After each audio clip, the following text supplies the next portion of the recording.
ദോശയൊക്കെ ഇഷ്ടപ്പെടുന്നവർക്ക് ഇൻസ്റ്റൻ്റായിട്ട് ഉണ്ടാക്കാൻ പറ്റിയിട്ടുള്ള ഒരു ദോശയുടെ റെസിപ്പിയാണ് കേട്ടോ. മാവൊന്നും ഇല്ലെങ്കിൽ നമുക്ക് പെട്ടെന്ന് ഉണ്ടാക്കിയെടുക്കാം.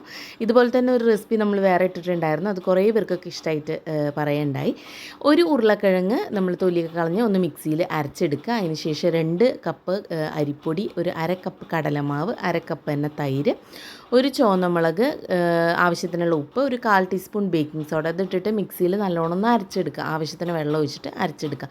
ഇനി ഇതിൽ തന്നെ നമുക്ക് വേണമെന്നുണ്ടെങ്കിൽ ഇഞ്ചിയും നമ്മുടെ ഉള്ളിയൊക്കെ ചേർക്കാം കേട്ടോ. കുറച്ചും കൂടി ടേസ്റ്റാണ്. നമ്മൾ ചമ്മന്തിയൊന്നും ഇല്ലാതെയാണെന്നുണ്ടെങ്കിൽ വെറുതെ ഉള്ളിയും ഇഞ്ചിയൊക്കെ ഇട്ടിട്ട് നമുക്ക് അരച്ചെടുത്തിട്ട് അങ്ങനെ വെറുതെ കഴിക്കാം. അപ്പോൾ ഞാനതൊന്നും ഇട്ടിട്ടില്ല. ഇനി നമ്മൾ ദോശക്കല്ലിൽ പരത്തിയെടുക്കുക. അത്യാവശ്യത്തിരി വെള്ളത്തോടെയാണ് ഞാൻ അരച്ചിട്ടുള്ളത്. എണ്ണയോ നെയ്യാണെങ്കിൽ കുറച്ചും കൂടി ടേസ്റ്റാണ് നമ്മൾ ഉണ്ടാക്കിയെടുക്കുക. ദോശ പാനിൽ നിന്നൊക്കെ പെട്ടെന്ന് ഇങ്ങനെ വിട്ട് വരും. നല്ല മൊരിഞ്ഞ നല്ല ടേസ്റ്റായിട്ടുള്ള ഒരു ദോശയാണ്.